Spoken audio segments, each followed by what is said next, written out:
Charles Darwin levede i 1809 til 1882. Han var en engelsk naturhistoriker, og i 1859 udgav han sin bog Arternes oprindelse, hvori han gjorde rede for evolutionsteorien. Charles Darwin gjorde op med gudsbilledet, hvor Gud skabte mennesker. Hans kontroversielle teorier gjorde ham i hans tid en meget upopulær mand, men han er i dag en af de mest anerkendte forskere, der har levet. Som Mr. Garrison ville have sagt det. Alright kids, it is now my job to teach you the theory of evolution. Oh boy! Now I for one think that evolution is a bunch of bull crap, but I've been told I have to teach it anyway. It was thought up by Charles Darwin and it goes something like this. In the beginning we were all fish, okay, swimming around in the water. And then one day a couple of fish had a retard baby, and the retard baby was different, so it got to live. So retard fish goes on to make more retard babies, and then one day a retard baby fish crawled out of the ocean with its mutant fish hands, and it had butt sex with a squirrel or something and made this retard frog squirrel, and then that had a retard baby which was a monkey fish frog, and then this monkey fish frog had butt sex with that monkey, and that monkey had a mutant retard baby that screwed another monkey, and that made you. So there you go. You're the retarded offspring of 5 monkeys having butt sex with a fish squirrel. Congratulations.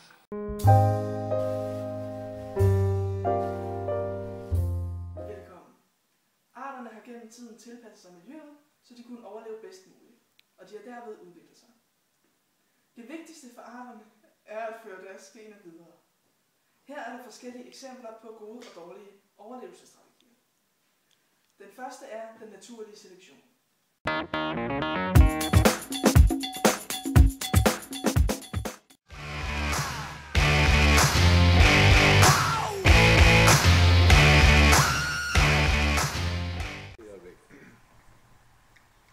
Her har vi Jens. Jens har arvet dårlige gener, og dermed er han en svag person. Han får svært ved at føre sine gener videre på grund af naturlig selektion, da en kvinde i stedet ville tage en stærk person med gode gener.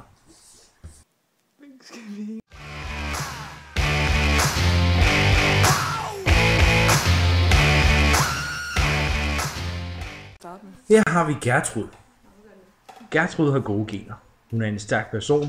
Hun får nemt ved at føre sine gener videre på grund af naturlig selektion, da en mand ville vælge hende frem for en svag person med dårlige gener. Den anden er den seksuelle selektion.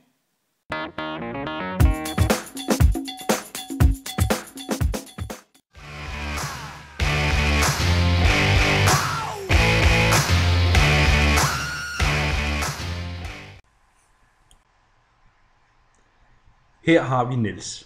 Niels er en maskulin, attraktiv mand med en markant kæbe og brede skuldre. For det som kvinderne vil have, er en mand med højt testosteronniveau, da de vil producere sunde og raske børn.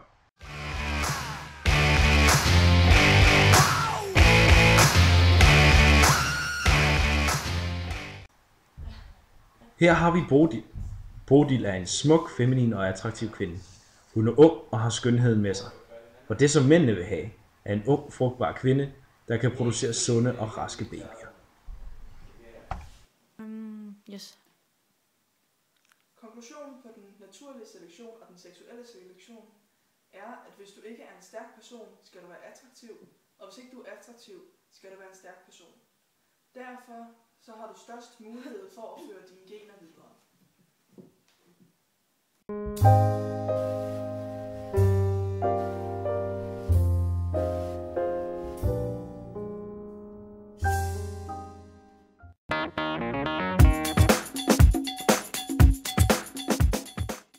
Først har vi urmanden med hans foretrukne parringsmetode.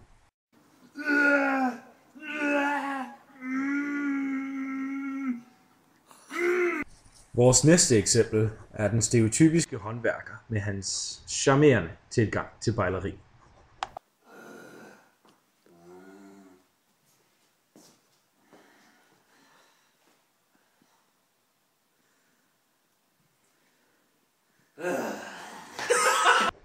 Vores sidste eksempel er den moderne karrieresøgende mand i hans domæne, der søger at imponere kvinden med hans status.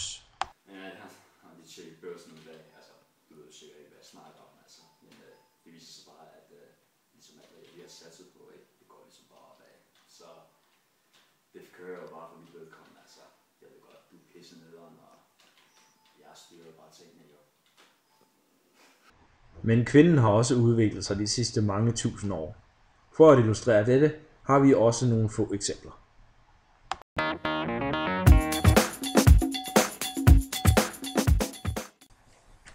Vi ser i vores første klip en ung urkvinde fungerende som samler.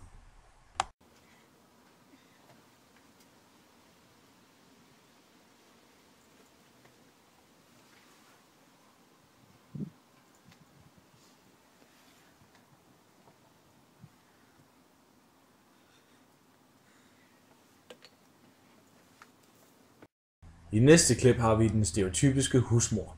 Med kost og pande holder hun huset. Ja.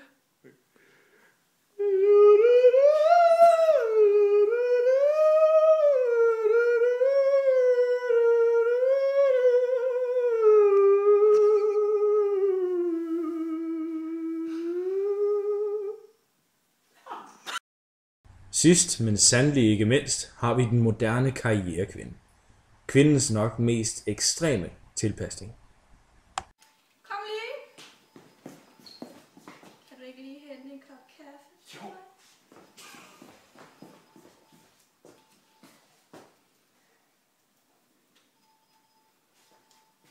Hvor bliver den af? Tak.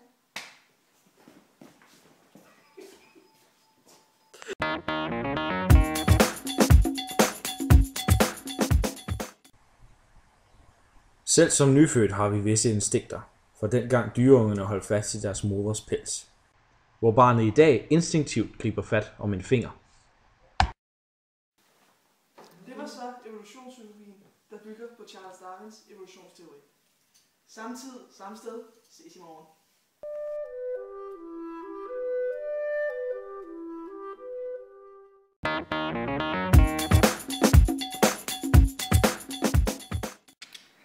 Værsgo Jens, nu skal vi altså have Jens på plads. Den anden er den seksuelle selektion. Så kommer yes.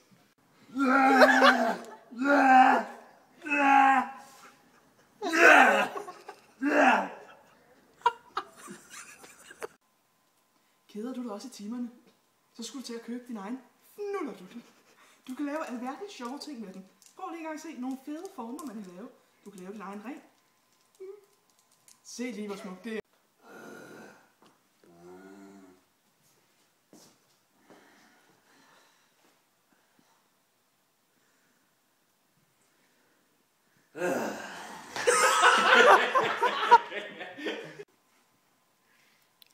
Skulle jeg bare improvisere den?